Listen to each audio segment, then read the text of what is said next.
Tumeingia vijijini, mijini na hata jijini kukuletea taarifa mchana kutwa. Usiku tunaketi kitako, tunadadavua tukichanganua taarifa na makala muhimu yanayokuhusu wewe na familia yako. Ungana na Bernard Ngozi kwenye Open Forum Political Show kuanzia saa 4 usiku hadi dakika zake kila siku ya wiki kwenye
Good day, ladies and gentlemen. We're glad you're watching. Thank you so much for making time to join us.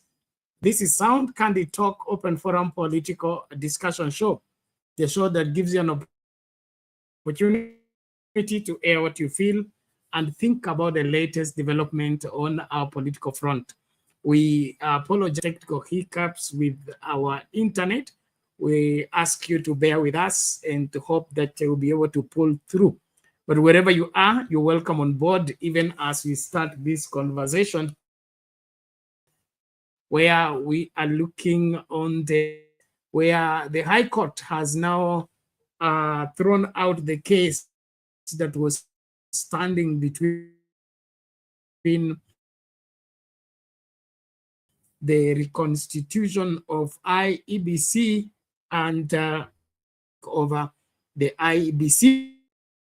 And of course, make the IEBC constitutional and therefore able to function as it ought to function. And it's our prayer that with this new move, at least there will be now of course, the functioning of the same as required.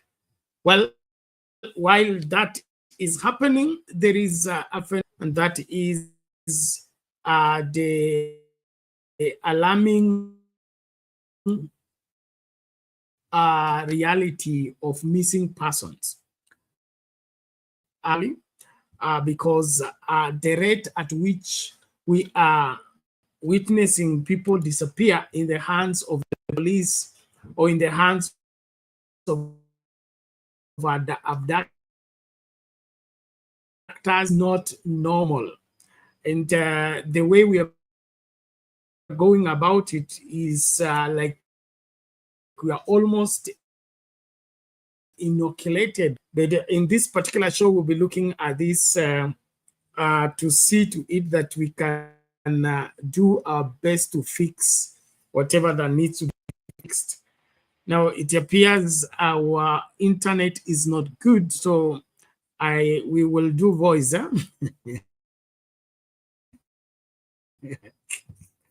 Until that the internet speed will pick up and we'll be able to communicate freely. So I want you to confirm where you are and whether you can get me or not. Sorry about the internet speed, which is get it. Weather is we're having very low speed for internet, of course, and therefore confirm unatupata, na tafadhali tusaidie kukaribisha mtu ili tukamakinike pamoja tunapoendelea. Mimi ningependa tu kama kila Mkenya atapevuka na kusimamia haki ya kila Mkenya.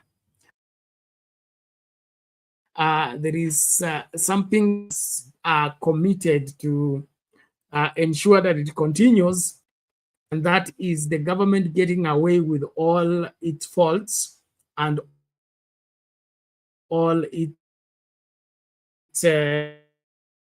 messes in the pretext that they can fool Kenyans, and that is not acceptable.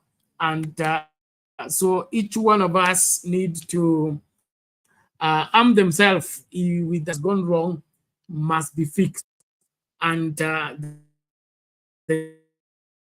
is something very wrong as far as our security. Now there is a disturbing story of a fisherman by the name Brian in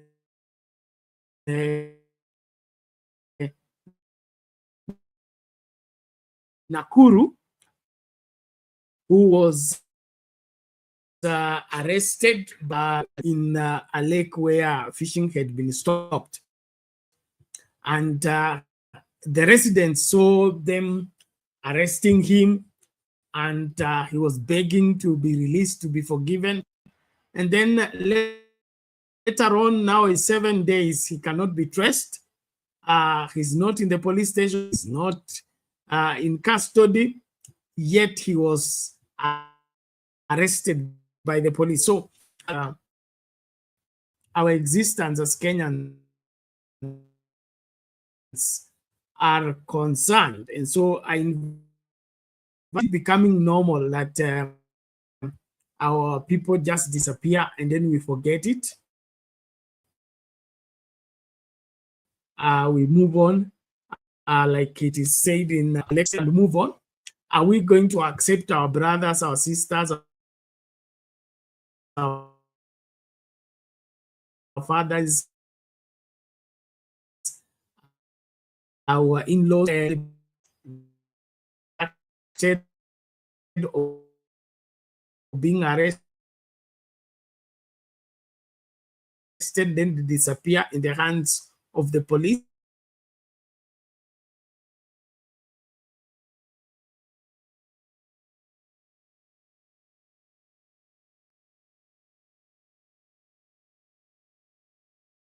Yet nobody attacked, nobody. Are we giving this government too much room to get away with their ills?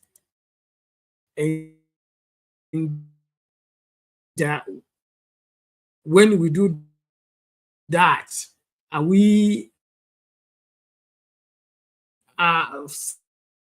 setting a right president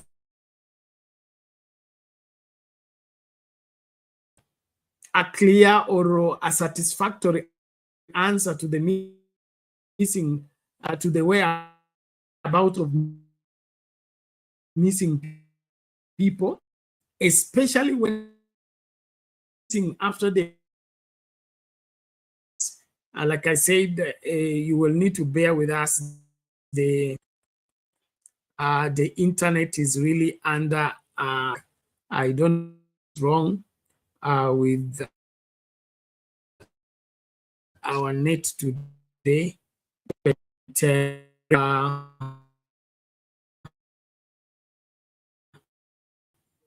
ufanye nini, utuvulie, tutakuwa and off and there, but I think we will get over it. So just bear with us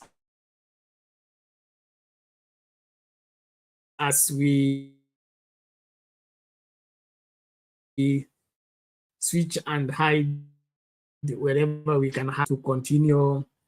La watu kupatikana is informed by the reality that some of the people that disappeared during the Gen Z protests in June, some are yet to be accounted for, and still acknowledges that a certain number of people are missing and they cannot tell where they are. So where did the people go to? Did they vanish? Were they raptured? Did they? What is going on in our country?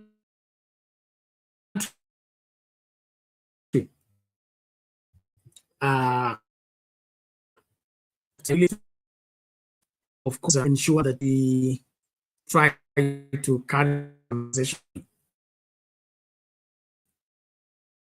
Naomba tafadhali tumakinike na hebu ni wale ambao mna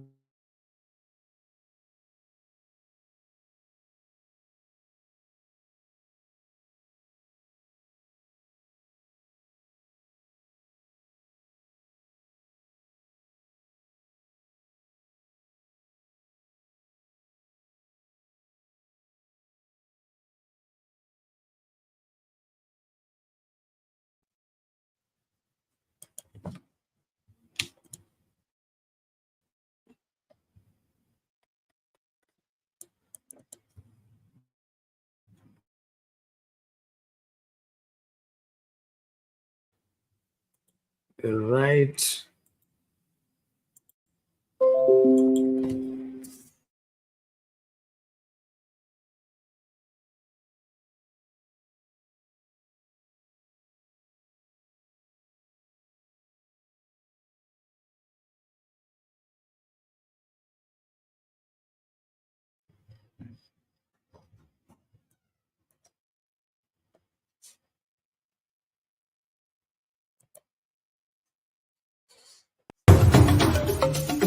Tunaingia vijijini, mijini na hata jijini kukuletea taarifa mchana kutwa. Usiku tunaketi kitako, tunadadavua tukichanganua taarifa na makala muhimu yanayokuhusu wewe na familia yako. Ungana na Bernard Ngozi kwenye Open Forum Political Show kuanzia saa 4 usiku hadi dakika zake kila siku ya wiki kwenye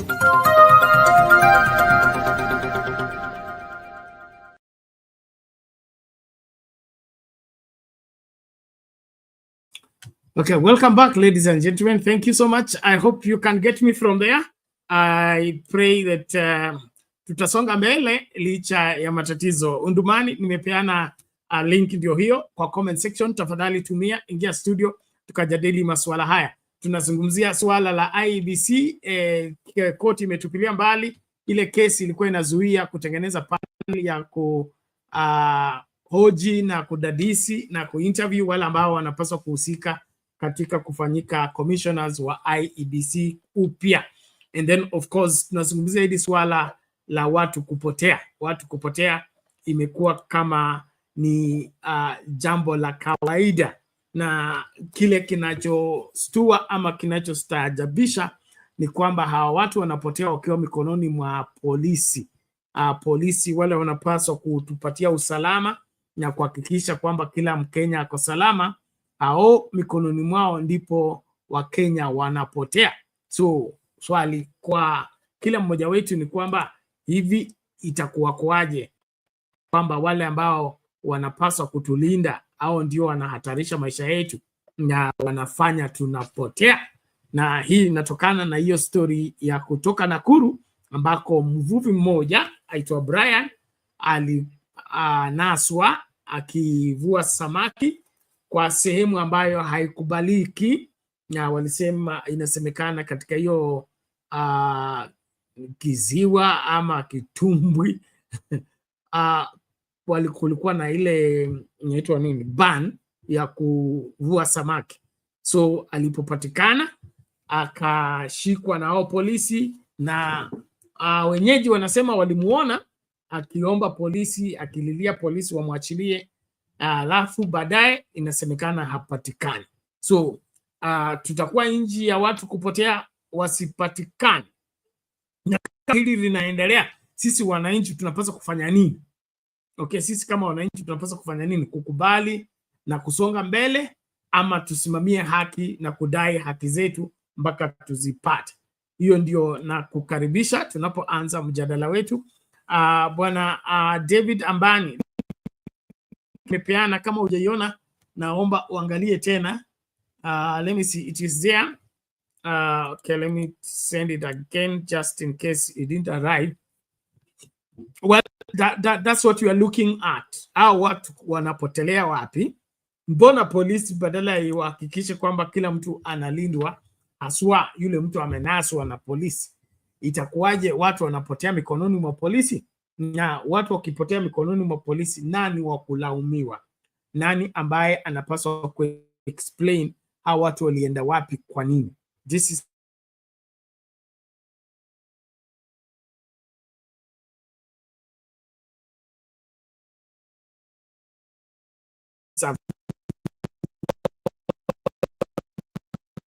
encouraging at all. It's not encouraging at all. And so I really want us to weigh on this extensively and be able to get our act together as a people when it comes to fixing what has gone wrong with our country. People disappearing for no trace, that to me is not helping at all. I mean, it has no excuse. That's all I can say. It has no excuse. And anyone trying to excuse that is only, trying to, probably carry us for fools, or, trying to justify the unjustifiable. We cannot continue losing people and losing lives, all of it in the pretext that certain people wanazembea kazini, lakini wanataka Wakenya waelewe. Watu kupotea kiholela, kwangu mimi haitakiwi, haikubaliki, haitakikani, na yeyote anayejaribu kufanya nini kuhalalisha ama ku-explain ya maneno, haingii kabisa, haingii kabisa. There is no way we can be a country where people disappear without trace and Kenyans are sitting pretty, doing nothing. To me, that is not how things should be done. And so I invite everybody to be on the forefront and let's talk about the same. David, nimepeana link tena. Hebu angalia kwa comment ziko hapo, utumie kuingia studio. Having, like I said, the internet is not favorable today. And so we're having problem even getting those videos to play. But I request that you bear with us. On the other hand, the opinion question we're asking, in your opinion, are Kenyans doing enough demanding the finding of the missing persons? Are Kenyans doing enough demanding the finding of missing persons? You can vote either on Sound Candy Talk live YouTube channel, Sound Candy Talk YouTube channel, or yes, those are the two places where you can vote on whether Kenyans are doing enough or not. And of course, in the comment section, you can suggest what can we do, because this is unforgivable, unacceptable, and we cannot continue like this. So I invite everybody to be on the forefront, even as we engage on these issues. We really want us as a people to be safe and secure in our country. We cannot belong to a country where somebody goes to the market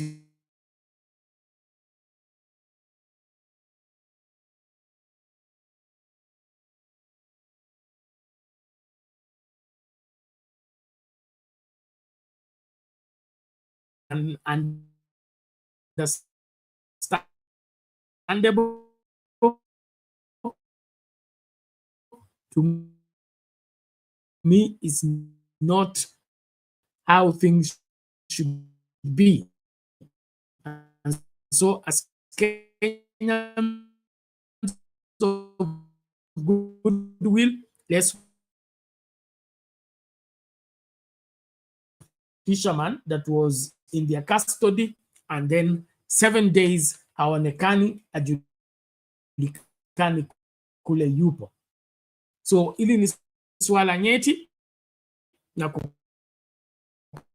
kukaribisha ukachangia kwa njia moja au nyingine ndio tukajadili, na naomba tu wakati neti ina misbehave tunakuomba uelewe, nishaeleza kwa nini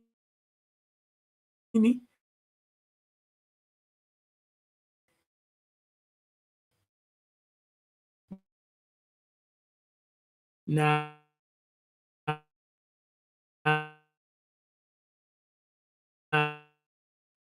ni kipi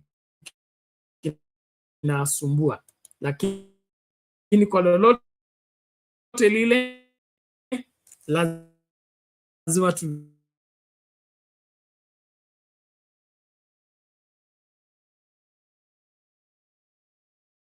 I hope this works.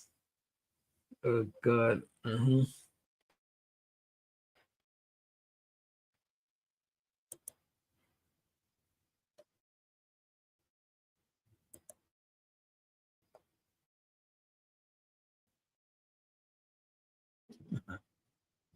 All right.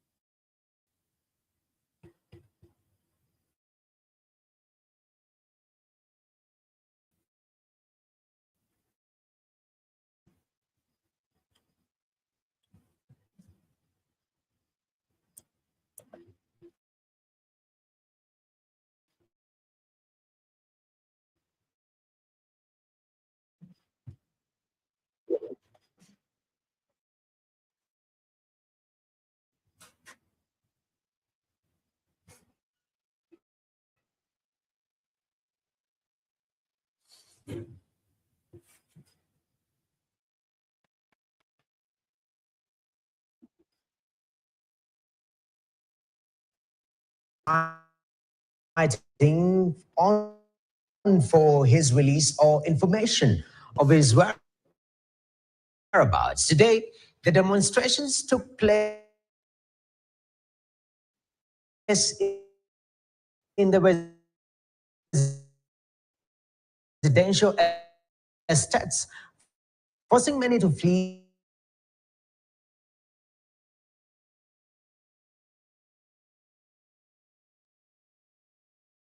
just of alleged illegal fishing. Unlike the last few days, Friday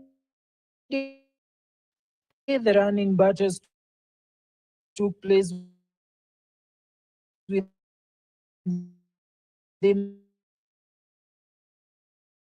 the residential estates, forcing many to flee their homes.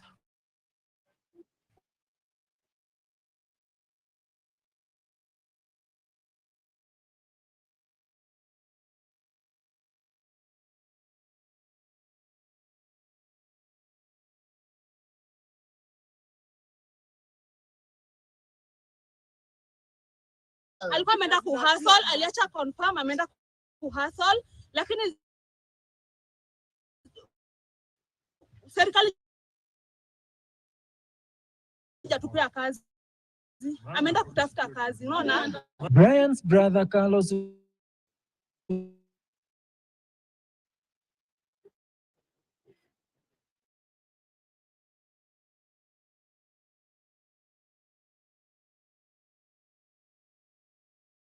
who were arrested on Thursday, only recorded statements and were released. And to be honest, we are very shocked. We are very, very, very surprised that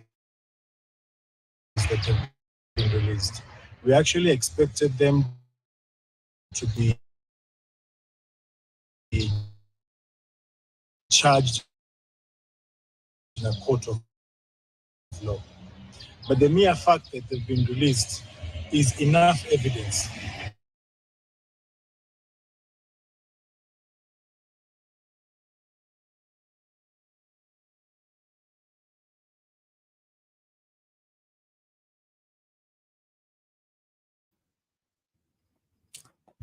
Okay, mambo ni kama haya. Nakuru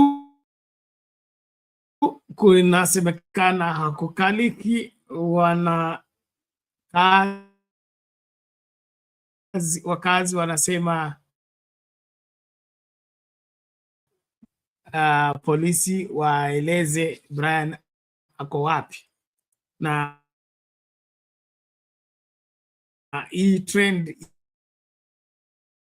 ipo na ningependa kuiangazia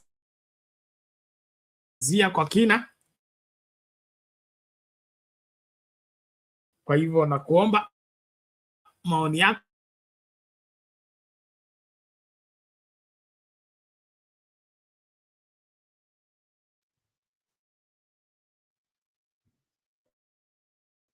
Ndumani, unanipata? Unmute.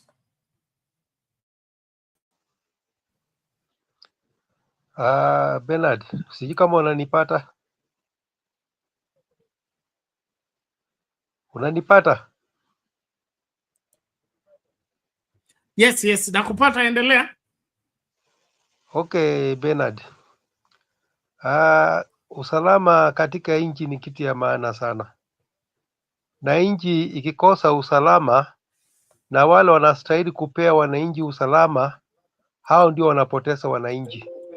So inabidi mwananchi afanye namna gani? Mwananchi anatakana ajichunge mwenyewe, ajipee usalama mwenyewe, kwa sababu ile kitengo ambayo inatakana ipatie mwananchi usalama, hiyo kitengo imeshindwa. Viongozi wameshindwa. Nimeona hapa Western wanarandaranda, tunasema wanarandaranda tu, hakuna ile kitu wanasaidia mwananchi. Usalama imewashinda. So badala ya kushughulika na maneno ya usalama, wanaenda kushughulika na maneno ya kufungua soko. Soko sisi hatuna haja kufungua soko au tujengee soko. Sisi kitu ya kwanza tunataka usalama. Once usalama iko katika nchi, hii mambo ya soko itakuja. Hii maneno ya kutangatanga itakuja. Lakini sasa hivi viongozi wote wamekimbia huko Western. Na usalama imezorota kabisa, Bernard. So inamaanisha ya kwamba mwananchi sasa ajipange kuchukua sasa usalama katika mkono wake, kwa sababu serikali imeshindwa. Kama serikali imeshindwa kupeana usalama, mwananchi wa chini atafanya namna gani? Mwananchi atajichukulia usalama katika mkononi mwake, kwa sababu kama ile kitengo inatakana ipatie mwananchi usalama, na hiyo kitengo hakuna kazi inafanya, Bernard. Hakuna kazi inafanya. Watu wanapotea, wakilalamika ya kwamba watu wanapotea. Hawataki, serikali itaka kusikia kwamba ati watu wanapotea, watu wanakuwa abducted. Serikali itaka kusikia hiyo. Serikali inataka tu wale watu wakisema watu wanapotea ni wale kupiga makofi. Viongozi ni kupiga makofi. Hakuna kiongozi yoyote yuna nashutumu mambo kama hiyo. Hakuna yule kiongozi yoyote ameweka polisi katika nini yake kuuliza polisi mbona watu wanapotea. Kama polisi watu wanapotea, polisi wanasema ya kwamba ati sisi tunafanya hivyo, na nani ndiye anafanya? Kama si polisi, hao nani ndiye anafanya hiyo maneno? Maneno ya kuabduct watu, nani anafanya hiyo maneno? Maneno ya watu kupotea, nani anafanya hiyo maneno, Bernard? So sisi tunataka serikali ijipige msasa. Mahali wamekosea kufanya kazi, wafanye kazi. Wasifanye mambo ile si ifurahishi raia. So tunataka waweke mikakati, kwa sababu hawa katika madaraka. Once wakiwa katika madaraka, waweke mikakati, ili serikali iko na jukumu ya kuchunga nini, ya kuchunga watu yake. Lakini serikali ile haiwezi kuchunga watu yake, inawacha watu yake wakipotea. Hiyo serikali haina haja ya kukaa katika madaraka. Hiyo serikali inatakana itoke kwa madaraka na ikwende, kwa sababu hatuna imani na hiyo serikali. Hatuna imani na hiyo serikali kwa upande ya nini, kwa upande ya usalama, kwa sababu usalama ndio kitu ya maana katika nchi. Once usalama ikikosa katika nchi, hiyo si nchi, hiyo ni nchi ya jangwa. Hiyo ni kila mtu ajitafutie usalama wake.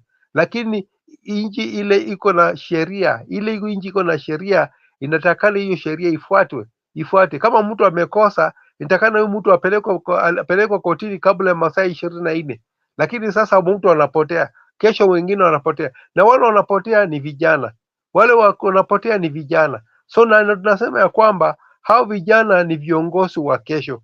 So kama ni viongozi wa kesho na wanapotea, hii itakuwa kesho gani? Hii itakuwa kesho gani kwa serikali? So tunataka serikali iwajibike vile inaweza kupatia Wakenya usalama.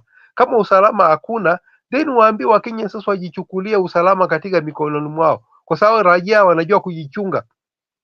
Hakuna mtu atachukua raia yeyote. Kama raia ameamua kujichunga, hakuna mtu atakuja atachukua raia yeyote na raia mwingine anaangalia. So kama serikali imeshindwa kupeana usalama, iambie mwananchi mwenyewe ajichunge, mwenyewe mwananchi achukue usalama katika mkononi mwake. Lakini hatuwezi kukua vijana peke yake ndio wanapotea, vijana ndio wanapotea. Hakuna mtu anafikishwa kotini, hakuna mtu anafikishwa wapi katika koti. Watu wanapotea kupotea. So ni jukumu ya serikali,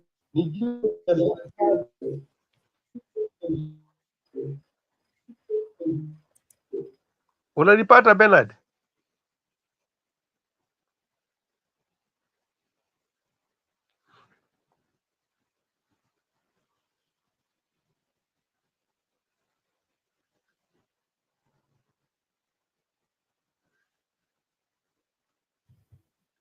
Bwana Undumani, endelea, tuko pamoja.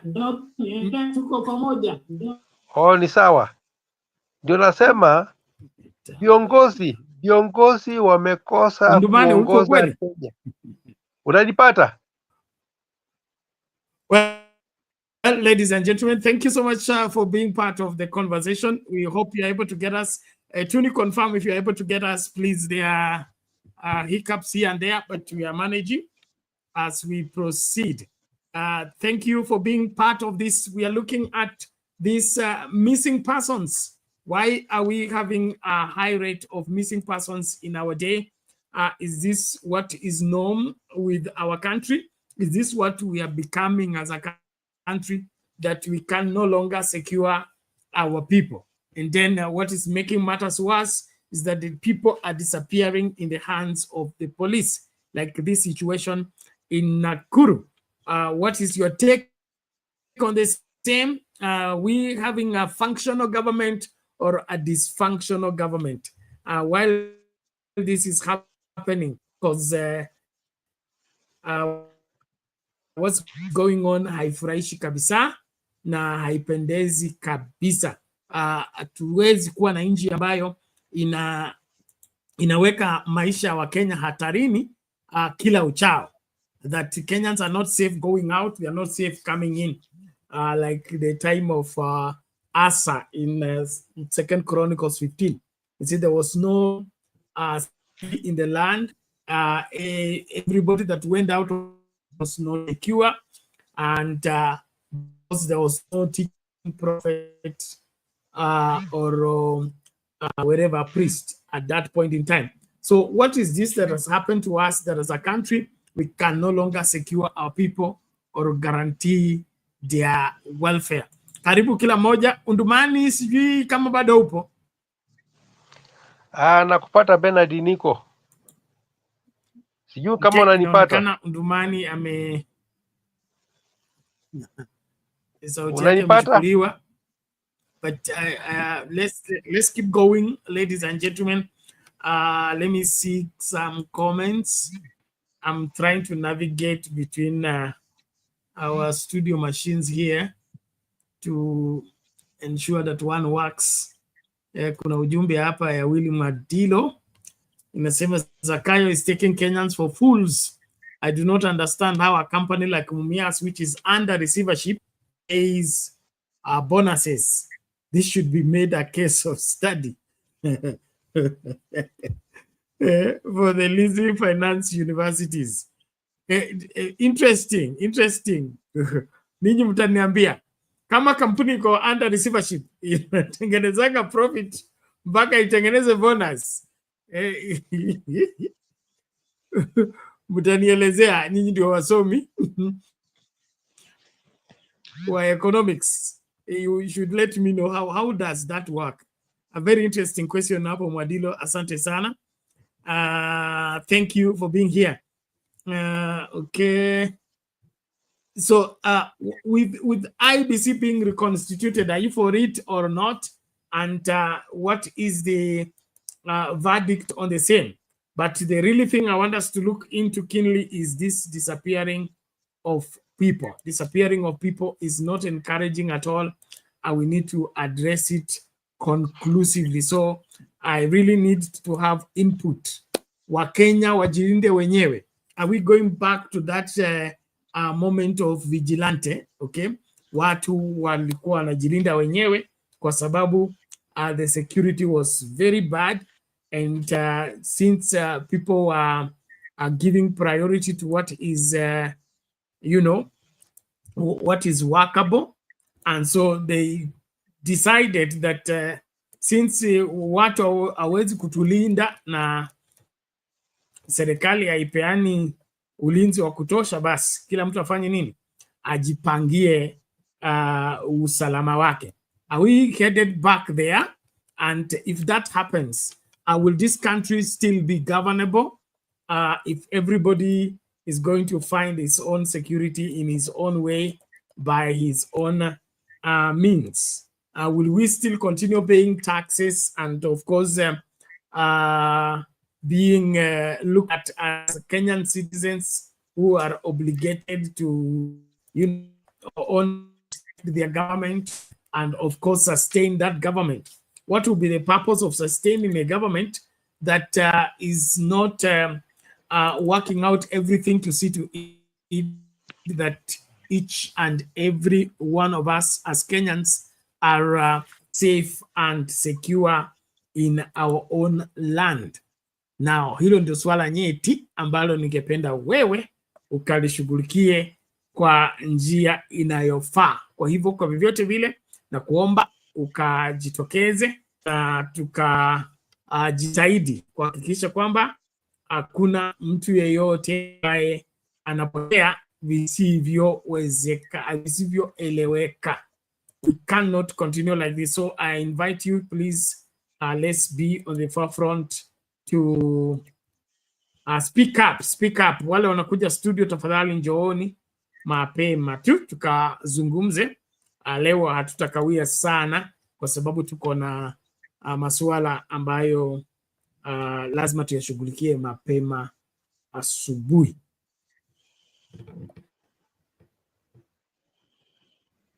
Okay, here we go. So thank you.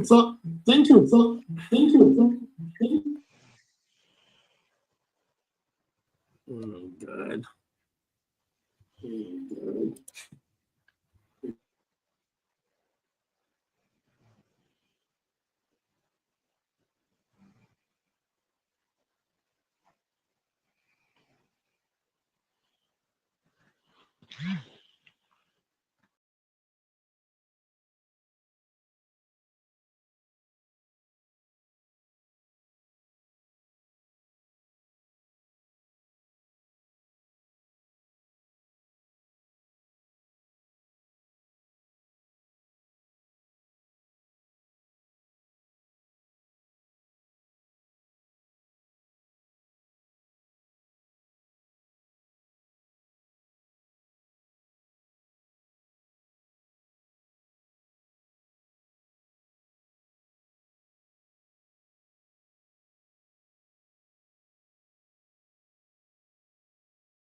Okay, ladies and gentlemen, confirm if you're able to get me, please.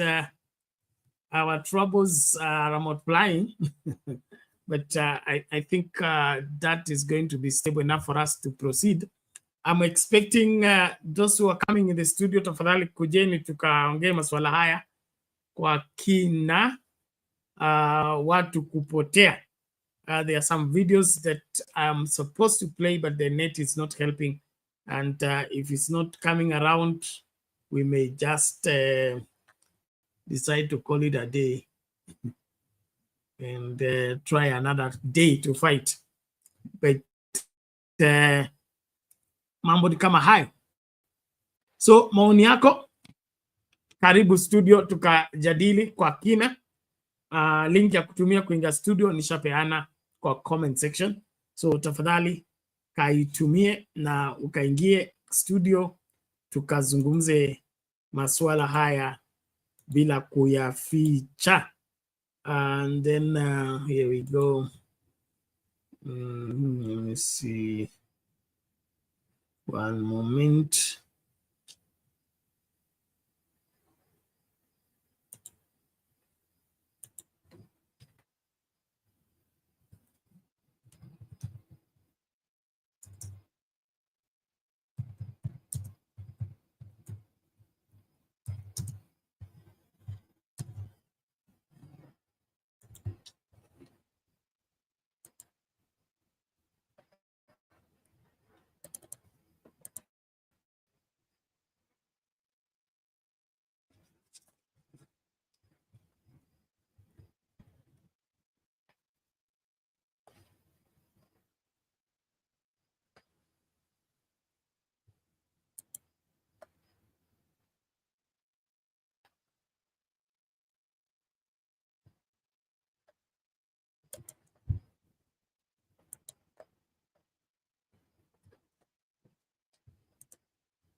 Play to electoral marches. For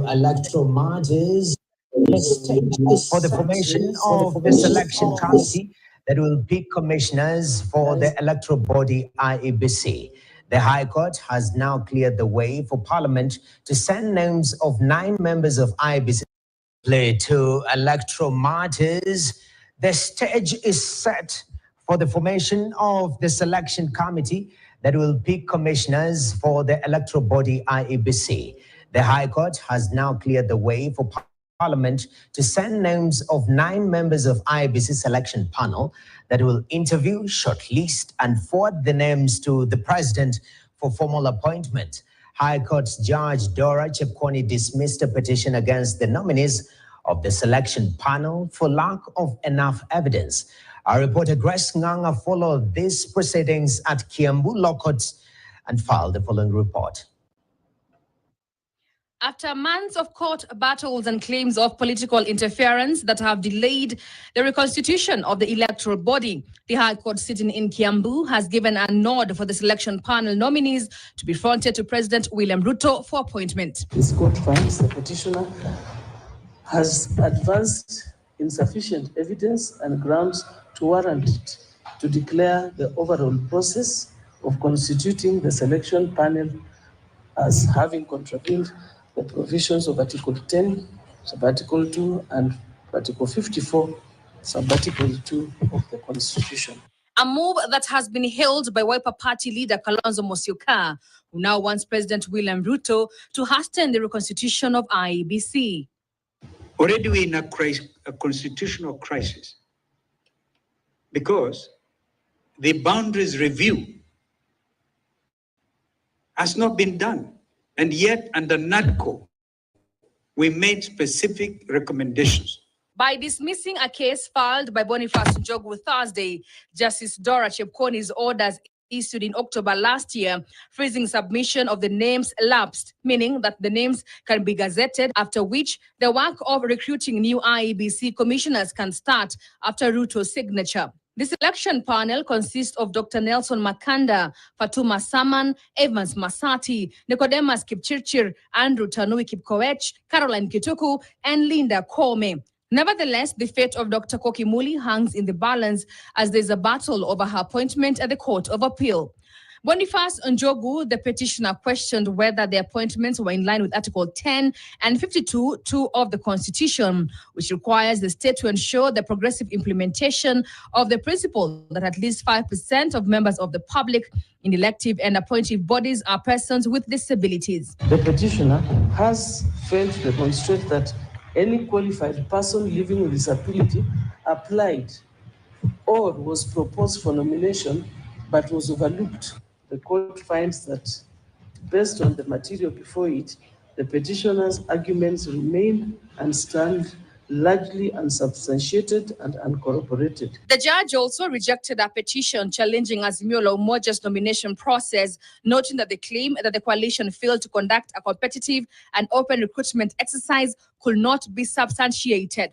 The minority coalition party, the very entity whose process the petitioner impugns, was not joined in these proceedings as a party. And therefore, there is a rule against condemning a person without, or an entity without hearing. Judge Kwon's ruling is a landmark ruling, as Kenya was staring at a ticking time bomb because of its failure to restructure IEBC as the country hurtles towards the 2027 general election. Some of the key constitutional crises that have arisen that caused the crisis at the polls agency, IEBC, include the country's long-awaited boundaries review that was to be conducted in March of 2023, and at least 7 wards and 2 constituencies without their right of representation. IEBC has been operating without commissioners after the retirement of the chairman Wafula Chebukati and commissioners Abdi Gulie and Boyamolu, while Juliana Cherera and Justice Nyangaya resigned. Grace Nganga, KTN.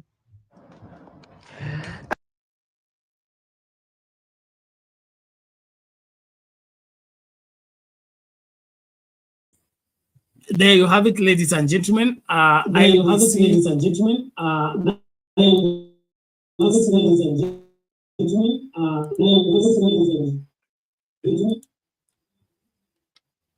The IEBC can now be constituted according to the judgment of that High Court. What is your take on the same? Is this now, are we out of the woods or we are only warming up? Remember, there is one more case in the Court of Appeal on the people that needs to be on that panel. So probably this is just giving hope where there is no hope. I don't know if you have better information on the same, but everything being done here is very suspicious, to say the least. And it's all because of our nature of our politics, where they push, they pull, they delay, they deliberate, ensuring that certain things are not done in a certain way because it doesn't favor the political timings or the political favor of the day. So are we free of this ama bado tumenaswa? Ningependa kujua unapataje masuala haya. Then of course those coming into the studio, Undumani ametupwa nje, sijui ako wapi, alikuwa anapeana point yake, alafu neti, unajua neti yake na Uganda zinashikana, so wakati yeye anapeana maoni, neti inaweza kuchukuliwa na Museveni alafu irudishwe baadaye. So Undumani, ukipata neti tafadhali rudi ukaendelee na mchango wako. Nilimuona msimamo wapi. Naomba tafadhali kama unakuja studio we will not stay long. Just want to remind us the D-Day we are visiting with Frank by daybreak. And so we are appealing to you, if you want to be part of this, in contributing to the support of Frank or Koth, we invite your contribution. I've received several contributions from some of us, and we are still expecting more. So today is the final day. Tomorrow morning we will be at Frank's place to see how he's faring, and then like I said, the environment is staying in is not very desirable and it's not safe for him. And so we would, if we all came together and did our very best, be able to move him in a better place, get him more secured, and then of course get him independent as possible. So we encourage you to be part of this, and the details for you to send in your contribution is I'll be putting it in the comment section shortly. So tafadhali, let's act fast and conclude this even as we try to get the show running. Wale mnakuja studio na wasubiri. Undumani umeenda wapi? Kina nani? Kina Lala, the rest have inboxed you. If you're coming, you come.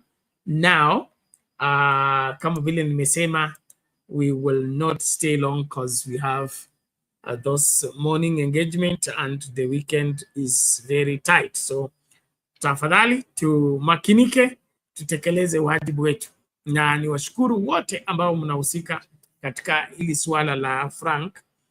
Frank ni kijana yule ambaye nilikwenda kutembelea hospitali, aliyekuwa amepigwa risasi mara 6 na akaponea. So kuna changamoto hapa na pale ya maisha. So alipotoka kwa hospitali ilibidi arudi kwa slum, kwa ile mabanda watu wanaishi, na shosho yake, the grandmother. And now the grandmother is the one ensuring his welfare in vending or doing her little vegetable business to keep them going. I believe we can come through for them and support them, set up a business that can sustain them, and then let them live in a good environment where Frank's security is guaranteed and his recovery now is hastened because he lives in a clean environment. Slum is not the good place for him. So if you understand, I mean, you buy into what I'm saying, I would want you on board on the same, using the usual number that we use to make our contribution. Let's please come in. Leo ndio siku ya mwisho. Tukimaliza hii, I mean, tutarejea. And then kuna WhatsApp group ya wale ambao watakuwa wakifanya contribution monthly specifically for the support of Frank. Tukikubaliana kama itakuwa miezi 6 ikuwe miezi 6, kama miezi 12 ikuwe miezi 12. By that time I believe he will be strong, and of course if the business will be doing well, he will be now free to run his own business, take care of his own life. If we succeed that, I think at that we will have done very well. So nakukaribisha kuwa mstari wa mbele katika mambo haya. Na bado naendelea ku apologize, net yetu imeleta kizaza, kwa hivyo kutakuwa na zile hiccups, but tuvumiliane, tusonge mbele. So in the meantime, as I wait for you to come to the studio, I will share one more video. I will share one more video for us to keep going. But all in all, we are the ones to make things happen by reason of our commitment in doing what we must do, and of course, doing what we must do in ensuring that the justice for all is secured for Kenyans. Na ndiposa tunazungumzia hili swala la watu kupotea tena mikononi mwa polisi. Sasa hili nalo linatisha sana, but all in all, we have as a people to evaluate this. Now I want to share a video by covered by BBC on the issue of these abduction stories, just for us to appreciate that we are not just hitting local headlines on for wrong reasons, but even internationally, we are being reported for not doing the right thing. So let's see how this plays out. Na kama unakuja studio na kusubiri, why tafadhali. A judge in Kenya has warned he will imprison the police chief for contempt of court on Monday if he fails to show up for a third time and account for a recent string of alleged abductions. Police have denied involvement, but the disappearance of dozens of young government critics since anti-tax protests last year has provoked a public backlash. Our Africa correspondent Barbara Pless-Usher reports.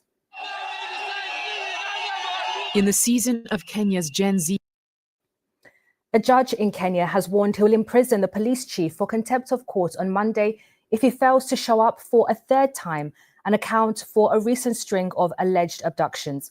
Police have denied involvement, but the disappearance of dozens of young government critics since anti-tax protests last year has provoked a public backlash. Our Africa correspondent Barbara Pless-Usher reports. in the season of Kenya's Gen Z protests, the town of Kitengela was a flashpoint. Police struck hard at demonstrators angered by tax hikes and corruption. Dozens were arrested, but many around the country disappeared. They were surveilling our mobile phones. They were tracking us down. Jamil's brother Aslam was one of the protest organizers. He'd been warned to stop. Both were pulled into a car outside their home, hooded and handcuffed. After that, no sign of them for 32 days. Aslam tells me he was regularly beaten, his tormentor demanding to know who was funding the protests. He shows me his scars. They were held in small, dark cells, they said, in an unknown location. I was very scared. When the door was opened, that man would come in with a fiber cable and a metal rod. I was scared he'd come to beat me again or finish me off. Who abducted you? Do you know who abducted you? They were heavily armed. They did the abduction in plain daylight. So you see, the security agents they knew what was going on. They had the tracking devices that could track down our mobile phones. I don't know if anybody is capable of doing that in this country, apart from the security agencies. Others like them were captured on camera. More than 80 government critics reported missing so far. About a third still unaccounted for. People are demanding answers. Young men who were abducted. The reply from the government spokesman, the state is not responsible. There's no way you can say that is only government security operations. So you might have parallel security structures that are interfering here? Organized security may also be part of organized crime. Those who would want to abduct anyone would do it for a certain reason. It could also be for political reasons, by the way. Our political detractors have really railed on this issue. They actually ran with it just to settle political scores. But this isn't new. Kenya has a history of state-sponsored abductions, especially under the authoritarian leader Daniel Arap Moi, 1980s and 90s. Are in contempt of these proceedings. There is more accountability now. The police chief's been summoned to court 3 times, but he hasn't shown up yet. Na yale yamesemekana mambo ya abduction tutakomesha.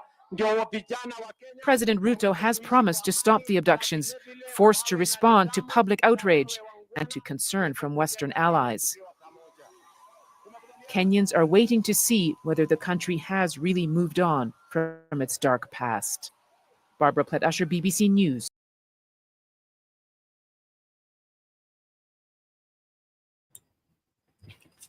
Well, that is how we're being reported.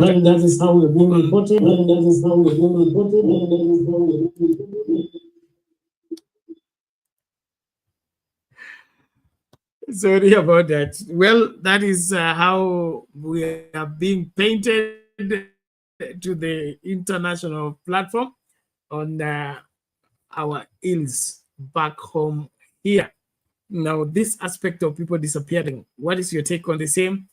naomba utoe maoni yako tukayasikilize tunapoendelea na mjadala wetu. So serikali hiyo inakataa haijahusika. Hiyo serikali ndiyo inaachilia wale waliopotea, wale ambao wanarejea. Alafu pia kama vile yule abductee anasema, hizo gadgets za kutrack watu is not with everybody, and not everybody is able to do that except the security forces. And so who is fooling who on this matter of abductions? You need to hear what you think on the same, but mambo sio yanavyofaa kuwa, na haya naomba tafadhali tuyaangazie kwa uwazi. It is not how things should be done. We cannot be losing people in this aspect. And quickly, just in the interest of time, so that we don't lose out on what needs to be covered before we get out of here, let's listen to what was and then the Interior Minister saying about the same story of people disappearing as we proceed with the conversation.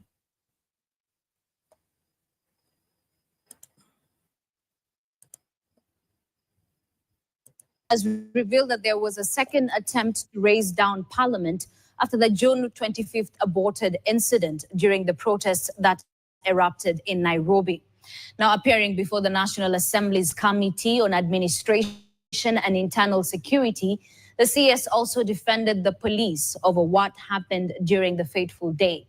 On that fateful day, several youth were shot dead, as Bramwell Were reports. When the Gen Zs threatened to occupy Parliament, very few people anticipated the literal occupation of Parliament buildings, a place highly protected in the country. The youths demonstrating against the Finance Bill 2024 will later manage to breach security and gain entry into the Parliament, leading to chaotic and unprecedented scenes. Interior CS Kithure Kindiki, when he appeared before the National Assembly Committee on Administration and Internal Security, pointed out that there was a second attempt to burn the Parliament. However, he did not provide more details about it, only stating that he arrested a man with fuel outside the facility. Those who took advantage of that expression of democratic opinion to commit crime also and intended to access State House. My leader was missing for 16 days. My plea is that let us release this MCA. Personally, because of the things I've been doing and going through the meetings in search of the honorable member, I feel threatened, to be honest. This administration does not condone abductions or extrajudicial killings or enforced disappearances. While equating the attack to the one witnessed on Capitol Hill in the United States that happened in 2020, which he termed as an attack on democracy, Kindiki noted that the criminals who penetrated the Parliament were not coming for fun, to burn down the facility and kill people. High-level prosecutions will ensue any time from now, including political leaders who financed, and we have evidence they financed people. The CS also maintained that 42 people died as a result of Gen Z-led protests, contrary to the human rights groups putting the number at 61. He was responding to question by Ugenya Member of Parliament David Ochieng, who had asked for a detailed report, including the names of those affected. Bramwell Bire, KTN News. Now with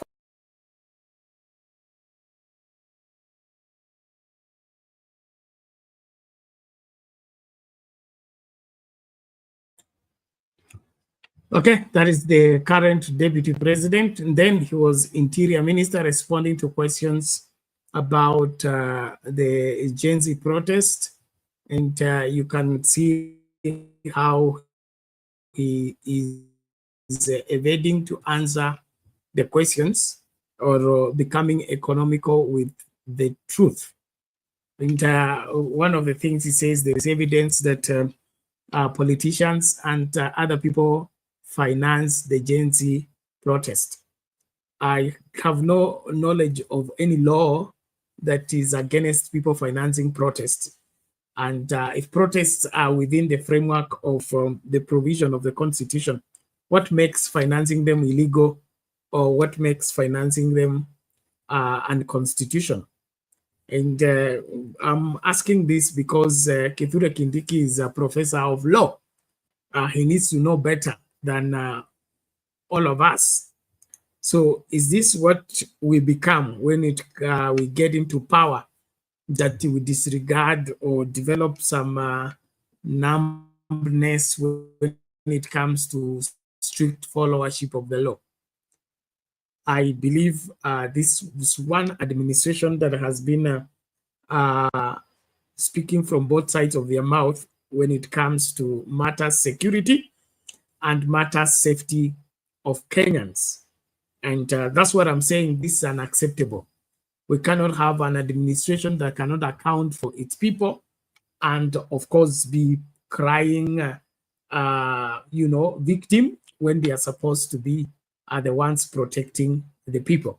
And so as we engage, I really want us to think seriously on the matter of our safety as a people, and then, of course, our demanding that the government should be able to produce the missing people or account for them.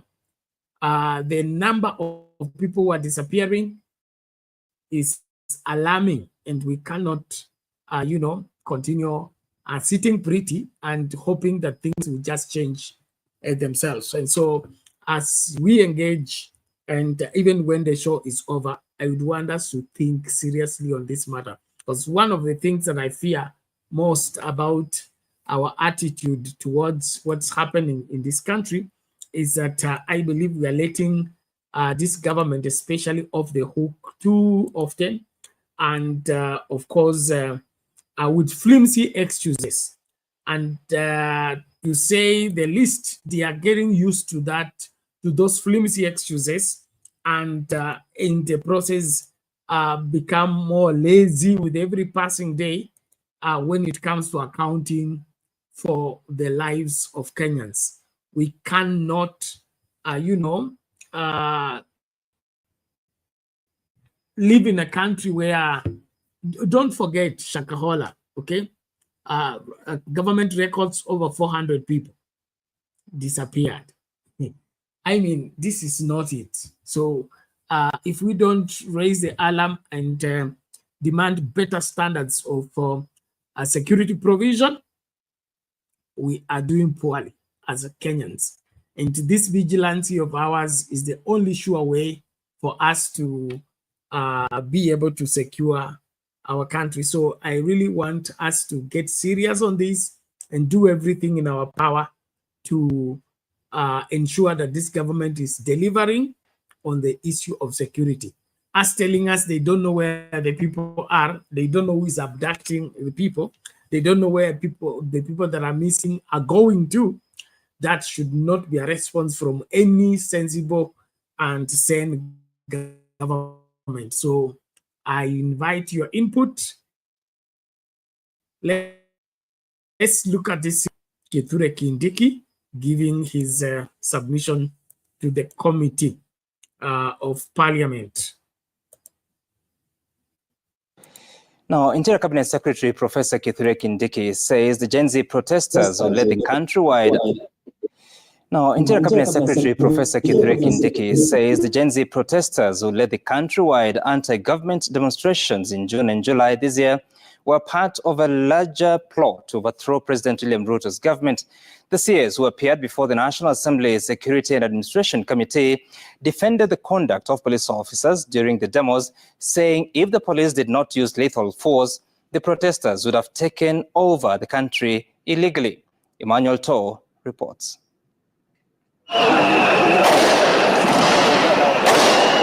On the third month anniversary of the Occupy Parliament demos, which left several bodies strewn in and outside Parliament on the 25th of June when protesters overpowered the police and broke into Parliament buildings, Interior CS Professor Kithure Kindiki maintains the aim of the protesters who invaded Parliament and other critical government installations was to overthrow the government and suspend the constitution. They were coming to burn down Parliament and kill people.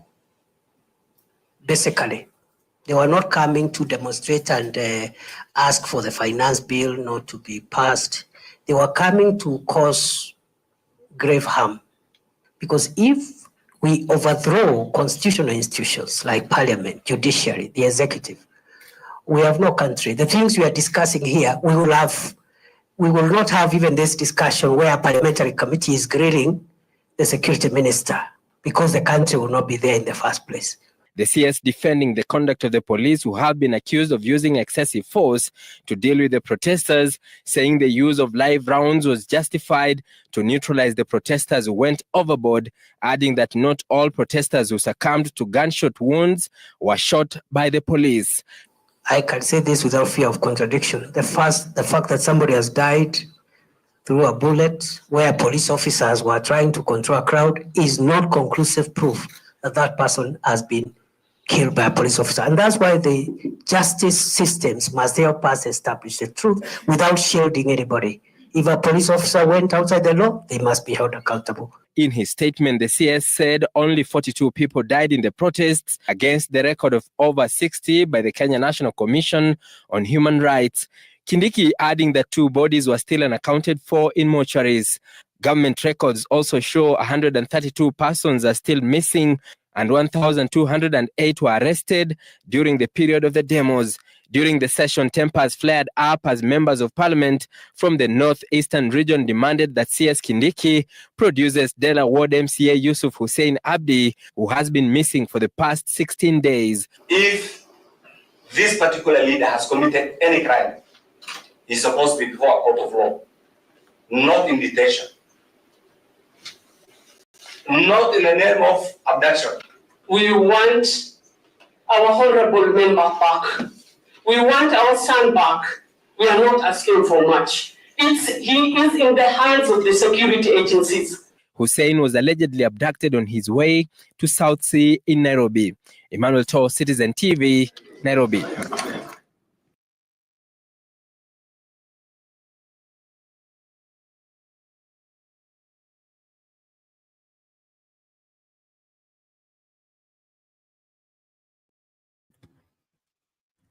Okay, there you have it from the horse's mouth. Kithure Kindiki there, justifying what the police did against unarmed protesters.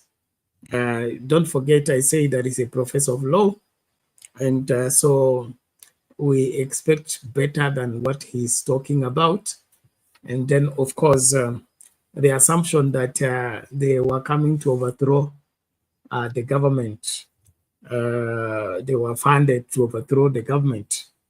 It's all speculation, to say the least. And to contain protesters, does it amount to killing them? I mean, there are different ways of containing crowds. It doesn't resort into killing them. Taking someone's life needs to be something that is done out of no options. This aspect of a government delight in gunning down its people, especially its young people, is unforgivable. I think burning down the parliament building is not equivalent to losing one life. Out there, the government is talking of how many? 42. It says 2 are unaccounted bodies in the mortuary. But interesting is that 132 people cannot be accounted for. 132 people. So which country is this that 132 people just vanish in thin air? Nobody knows where they are. And we are continuing with life as usual. I mean, it's like these 132 people don't matter. So is this the Kenya we want? Is this the Kenya we are fighting for? Hiki kinachoendelea katika nchi yetu. Naomba tumakinike tunapoendelea na mjadala. Hayo ni maswali tunaweka ili wewe ukayachangie na ukayaelewe na uanze kufikiria ipasavyo. Mojawapo ya suala nyeti la nchi hii ni jinsi vile tunakwepa kufikiria na tunakwepa kuangalia masuala jinsi yalivyo. 132 people, those are government records. They can't account for 132 people. 132 people is how many classrooms in a school? Take for instance, each class has 40 students. So we are talking of how many classes are those? We have schools that have, that's an entire population of, I mean, that is not it when it comes to securing a country. So there are lessons here to be learned, but more than that, I think as Kenyans, tuache hii story ya kutolerate maswala kama haya kutoka kwa serikali. Serikali inapaswa kutoa majibu. These people, where are they? And what are we doing on our part to demand the resurfacing of these people wherever they are? And that's why I'm in support of those people in Nakuru who are not sitting back. Is it they are ready to protest even for a month? Brian should be produced. I think this should be the spirit, and every Kenyan needs to buy into the same. Serikali inayopotosha watu na inayochukua watu alafu watu wanapotea sio serikali nzuri na haipaswi kuvumiliwa. So na kuomba kama wewe Mkenya mzalendo, tekeleza wajibu wako. Simama imara, ukatetee haki ya mwenzako ambaye ni Mkenya. Swala la watu kupotea likome. Serikali inayochukua watu kisha inawapoteza, basi hiyo sio serikali. You should account for everyone. You should account for everyone, and in accounting for everyone, you need to, you need to make sure that we are working as a people. It should not be an issue of, you just, I mean, hatuwezi kuwa serikali ambayo tunafurahia kuchukua ushuru, tunafurahia kufuel magari ya serikali, kutembea. Unaona vile Ruto anatangatanga na kama vile Undumani amesema, na wabunge wa Western na viongozi tofauti wakifungua soko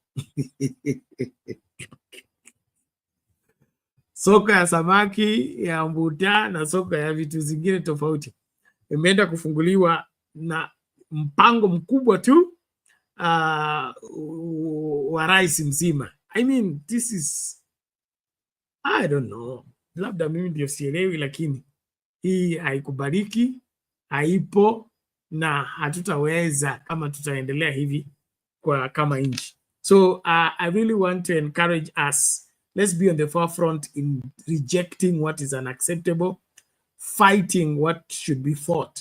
We cannot continue like this as Kenyans, and that's why I really want us to be vigilant as a people. Tusikubali katiba iharibiwe, usalama wetu usipatikane, na yote itokane kwa nini? Ati mtu fulani hafurahii ama hapendi kile kinachoendelea. Kwa hivyo na kukaribisha mahala pote ulipo, umakinike katika kujua yepi ambayo yanakuhusu wewe na yepi ambayo lazima yatekelezwe. So lazima tujisatiti kuhakikisha kwamba kila kitu kinakwenda ipasavyo. Kwangu mimi nashukuru kila mmoja ambaye amekuwa sehemu ya kipindi, na tunapoendelea pamoja kukua, kuomba tu uwe mstari wa mbele. Kama huja subscribe kwa channel, tafadhali subscribe na saidia mtu mwingine asubscribe. We are subscribing to Sound Candy Talk. wote mna habari kipi kilichojiri na kipi kilichotokea, lakini tunaomba tu kama uja subscribe, tafadhali subscribe. It is safe for you to be a subscriber for both channels. You know what happens when we run into problems with either YouTube or other players. But when you have subscribed to both channels, you're always safe because you will always get the program running and other programs that we run throughout the day. And so as we begin to wrap up, today we had a lot of problems starting the show. Our internet was not behaving until now, tumeshikilia tu kwa imani. But whichever way, whatever happens, let us focus. Let's do what we must do, and that is the right thing as far as our country is concerned. Mambo mengine kuhusu kipindi na vile kipindi kinafanyika, hilo ni swala la kwako wewe kama mhusika mkuu na jukumu lako kama umelitekeleza inavyopaswa. Okay? Kuna huyu Eric hapa anasema this show has lost taste, lost purity and flavor. Interesting observation. Now that you're here, where is the taste? Where is the purity and the flavor you had gone with? Bring it back and let's have it going. I also want to really call on us to be responsible in the sense that this country is ours and we should not be silent when things are going wrong. Let's raise our voices and let us take responsibility. Hakuna mabadiliko yatakuja kwa kuishi. I wish. No. If there are going to be changes in this country, it will be that somebody is going to roll his sleeves and foot the bill to make that change happen. Wengi wanapenda kupiga makofi, wengi wanapenda kushabikia, lakini mabadiliko ya halisi, mabadiliko ya kweli yanatokana na watu ambao wamekubali kuwajibika. If you are not ready for responsibility, you're not ready for leadership, and you cannot cause any lasting change in any society anywhere. And so let's run away from any aspect that calls us to run from responsibility. Because the moment you refuse to be responsible, you refuse to be a leader, and you refuse to be the cause of the change that is needed. And so there's a lot of fear. I had some interaction with some groups on Facebook on the real state of affairs in the country and where the country is headed. And then, of course, you know the demeanor of William Ruto, already saying that it will be very difficult to unseat him. Now, that statement should not be taken lightly, number one. And number two, the only way to unseat William Ruto is when all Kenyans arm themselves and say enough is enough. One of my fears about Kenya right now, and this fear is shared by some of right-meaning Kenyans, is the ability of William Ruto buying over people to support him. If we will not overcome the aspect of being bought for political reasons, we are not ready to change this country. We must come to the place you say you want to buy, yes, but this country matters more, and this country needs to be run better. So Kenyans from every walk of life, we unatoka Mlimani, unatoka Western, unatoka Nyanza, unatoka Coast, unatoka Northeastern, unatoka Eastern, kama hautashinda ile tamaa ya wewe kununuliwa kisiasa, hauko tayari kubadilisha nchi hii. Hii nchi itabadilika tu na wale ambao wamekataa kununuliwa na wanaamini kwamba hii nchi inaweza kuongozwa kwa njia ambayo inafaa. Those, whether they are few or many, they will cause the required change. But those who are running from responsibility, they want to rally people to make noise, but at the end of the day, they run away when they are called upon to do what they are required to do. Kwangu mimi hiyo, haifai kabisa. Viongozi, they roll their sleeves. They deny themselves. They sacrifice for the change they want. And so let's think deeply about it. Let us all focus and do what we must do. And so I encourage us, let's please, if you have not subscribed, subscribe and turn on the notification bell so that you don't miss out on that. Also, as a reminder, tunaenda kumwona Frank kesho asubuhi. Tutakuwa kama itawezekana, tutaweza kupeperusha moja kwa moja interview yetu na yeye, ili kila mmoja ajue ni kipi kinachoendelea, na kama nilivyosema ni wajibu wetu. Okay, tulikuwa hapa tukisema kila mtu atoke nje aende maandamano, tukatia watu moyo, tukatia watu changamoto, wengine tukajitolea tutatoa maji, wengine kasema watatoa nini na nini kuhakikisha kila mtu ameenda nini maandamano. Sasa Frank ni mojawapo ya matokeo ya nini ya maandamano. Kwangu mimi sioni tuki turn our back on him, we are doing the right thing. It can't be. We have been part of his journey. I want us to continue being part of that journey until he's able to work by himself, take care of himself.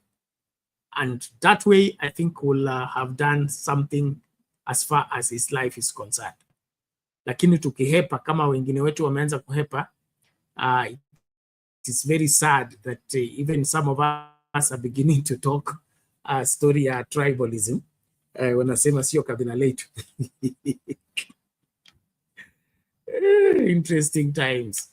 But this is not by force, it's voluntary, and you can be part of the support system ya kusaidia Frank. Ama kama unaona si muhimu kwako, you are still free not to.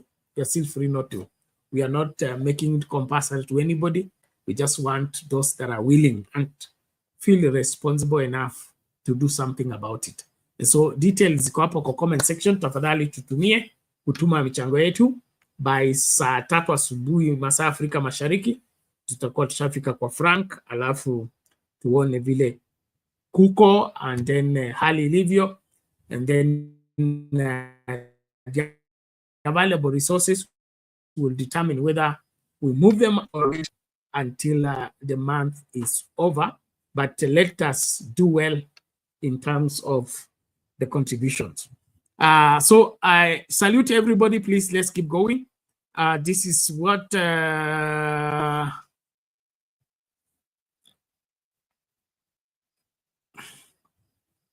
huyu anaitwa nani? Mundumezi tafadhali. Mimi sina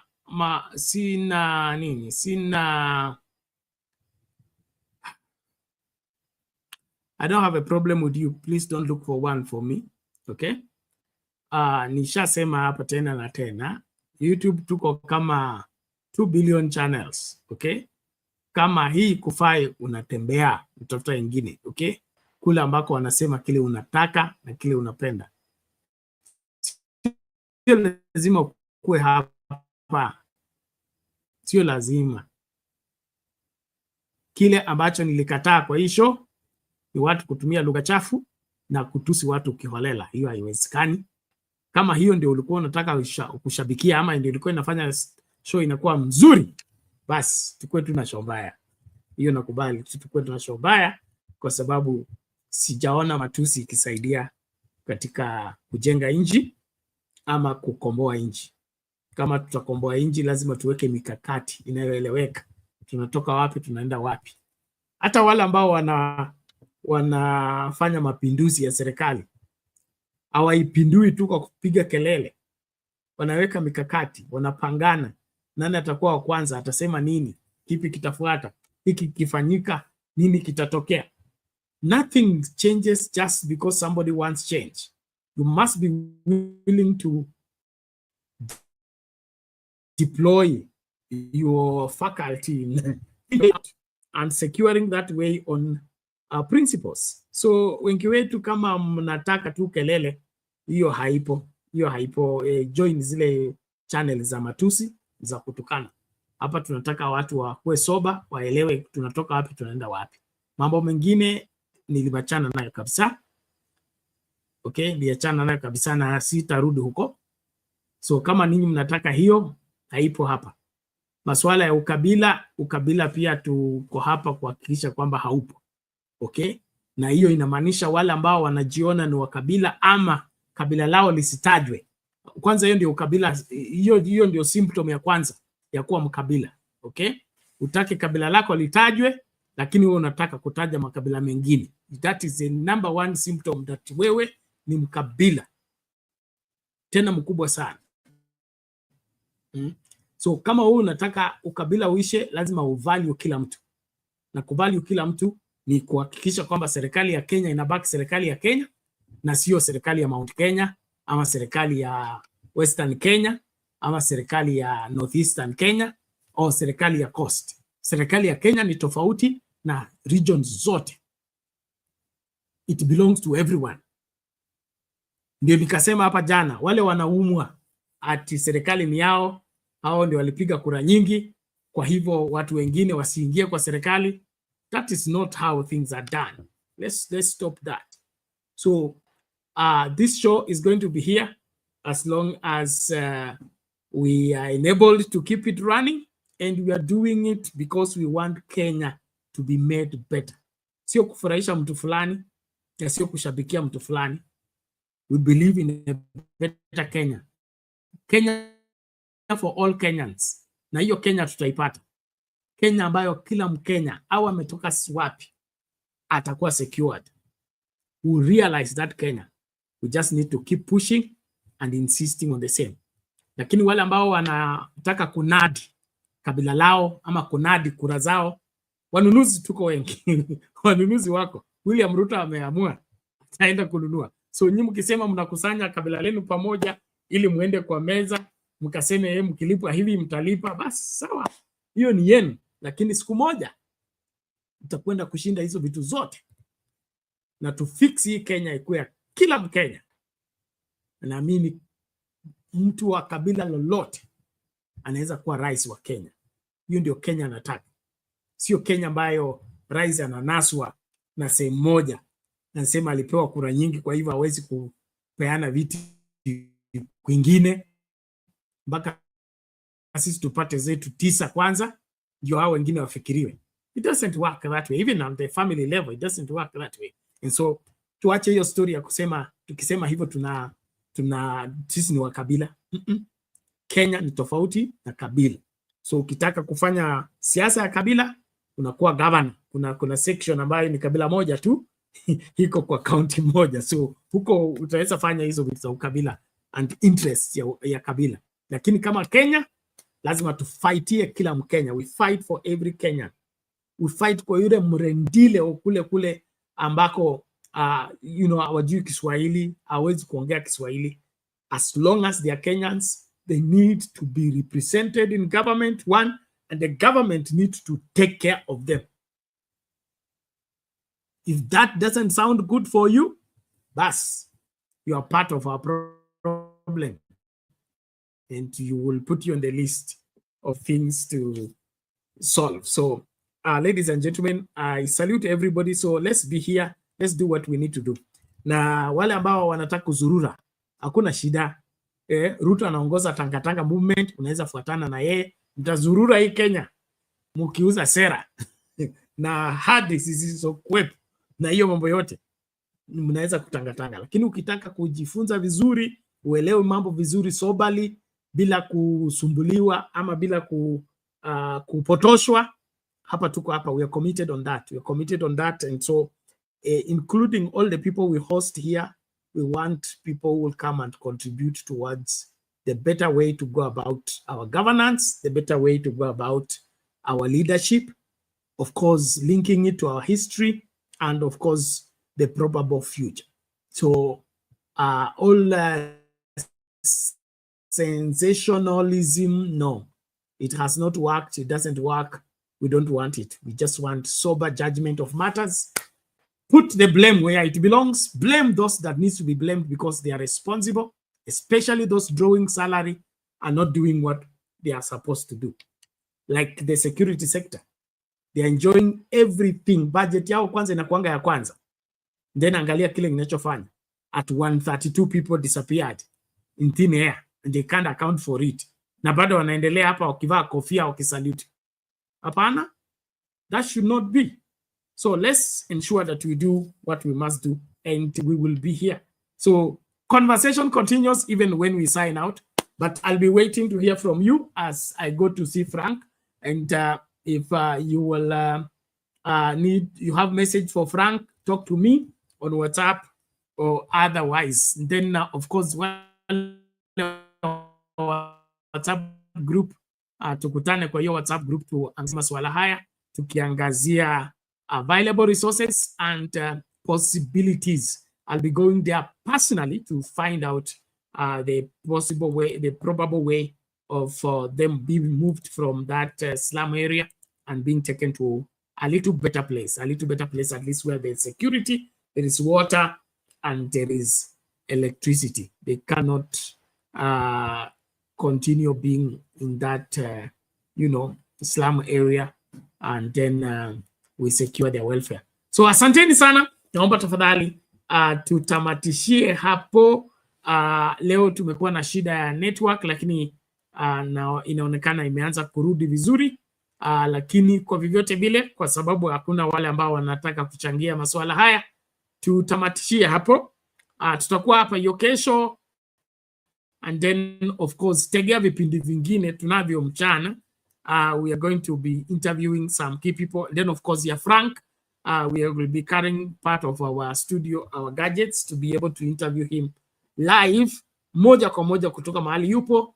And then of course, so wale ambao wote wamehusika kwa kuchangia hiyo safari, basi utakuwa kwa hiyo kuona kile ambacho tumetekeleza. Cha muhimu, kuwa mwaminifu, amini katika nchi yako, pigania nchi yako, usikubali kuhadaliwa na kudanganywa na wale ambao hawataki kubadilisha Kenya. No, I'm sorry, I'm closing, but I have to say that kuna watu wanapiga kelele lakini hawataki kubadilisha Kenya. Wanataka tu kusikika na kupigiwa makofi. They have no plans, they have no test, they don't intend to change anything. Just want to be seen and heard. Now, those people, you need to know them, okay? And run away from them if you want to be part of the true change that will change Kenya. The only people that will change Kenya rightly love this country deeply, and they are willing to pay any price to get it fixed. They are willing to deny themselves every comfort to ensure that that change is realized. That is where I belong, and I invite you there. We will fix this country. Let's keep at it. Let's keep doing what we must do. Thank you everyone. Tukutane tutakapokutana katika masafa mengine tofauti. Poleni kwa kuwa na shida katika kipindi leo, lakini tutarekebisha tunaporejea tena. God bless you.